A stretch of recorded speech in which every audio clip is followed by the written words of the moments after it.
Hello and welcome once again to this channel, Capstone Classes. And I'll just take a few moments to thank everybody for the kind support and the motivation I'm getting. So, for today, our topic is periodic table. So far we have seen in chemistry that all the elements react. In earlier videos I have explained that all the elements react because of their valency and valence electrons. Valency and valence electrons. Most of you must have studied periodic table and how this classification was made on the basis of various scientists who have attempted to classify metals on the basis of their physical and chemical properties. And I mean, there is a long story starting with Newland's law of octaves and then Robinet's triads. So many scientists, and ultimately Mendeleev was someone who actually gave a reasonable form of periodic table, and later on that became our modern periodic table. And this modern periodic table is a combination of the ideas which various scientists worked upon in order to classify them. So why is this periodic table so important for us? Because see, the reason is that periodic table classifies elements on their basis of atomic number, and I mean atomic number is responsible for the valency. I mean you can refer to earlier videos where I have explained how is valence electron number of valence electrons calculated. Just to I mean reiterate the same thing, electronic configuration, all the rules of electronic configuration, whether it be 2n square where n is the number of shells, so for n is equal to 1, the maximum number of electrons a particular shell can hold. So the first shell for which n is equal to 1 can hold 2 into 1 square, which is 2. And similarly, I mean, first shell can hold up to 2, the second shell can hold up to 8, then 18. And there are some exceptions to this rule also, which I'll explain in upcoming videos. But for today, let us stick to our topic, which is periodic table. So now, since all the elements are arranged in a periodic table on the basis of their atomic number, and periodic table looks like this. I mean, the horizontal rows represent the groups and the vertical line represents the period. So there are 18 groups and there are 7 periods. Alright, so this periodic table is really important. I'll explain you a very simple technique to memorize the periodic table, and why. I mean, I'm against memorizing things, rote learning I'm completely against, but this periodic table really helps in many ways. And because I've explained you that there are 118 elements, 108 to be precise, 118 are there, but in our course in today's chemistry there are 108 which are really useful, which are popular, and all of these are arranged in periodic table. Therefore, if we have an idea about the periodic table, we will be able to comment upon every element, every compound on the basis of their respective position in the periodic table, because the group of the periodic table represents the number of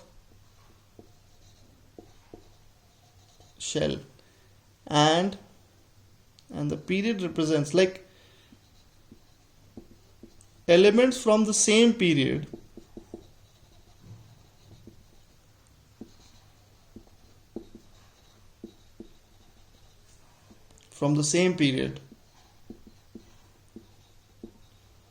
will have same valency. So that's the beauty of the period. And the number of shells. So every element in a particular group is going to have the same number of shells. So as we go down, the number of shells increase. Just to give you an idea, and I used a simple technique to memorize the periodic table, which really helped me throughout. And the simple technique is the first group will have Helena ki rab se faryad. I use this technique to memorize. You can have your own rhymes or set of things to memorize this. So these are all the elements from the first group. All right. Then we have be, magaj, ka, sir, bara. So you can verify all of this also from the periodic table, from the real periodic table, and this really helps. Similarly, lanthanides and actinides are below these, which are not of much significance for us. Obviously they do have significance, but even if you don't memorize these, you're good to go. But primarily these elements are important. And then I have this real good sequence. Kaika, science teacher, Vinita, Kumari, Man, Feko, Ni, Q, Zn. Then there is Ga, Ge, Us, C, BR and KR. So this is how it goes. So there are 18 of them. 3, 3, 6, 9, and then 3, 12, and then 15, and then 3, 18 of them in a sequence, right? Then similarly, you can have techniques to memorize these ones also. Like if you go to let's say the 15th one, from here, and then we'll have the 13th, then 14th, then 15th. I'll suggest you should have a periodic table right in front of you while you're watching this video. Then 16th, then 17th is for halogens, and then 18th is for inert gases. 18th is for inert gases. So this is how it is. So I have some beautiful rhymes for these ones also, which are for the 13th one. Let me just, for the 13th, then 14, then 15, then 16, then 17, and then 18. So 13th one, for this I have Bal, Ganga, in, Tilak. So this is how I memorize this. Then the 14th one is really simple, which is carbon, silicon, germanium, strontium, and then lead, Pb. Then for the 15th one I have this New Zealand, Pakistan, Australia, sub, Bk. Right? Then for the 16th one I have O, style, say, T, po. These are the rhymes which I developed when I was in 9th grade or 10th grade, I would say. Then for the 17th, which is halogens, that is really simple, which is fluorine, chlorine, bromine, iodine, and astatine. Right? So this is what it is. And then the last one is, these are halogens.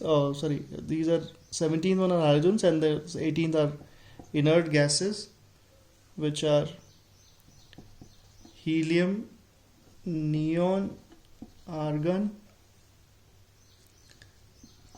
krypton, xenon, and then this last one.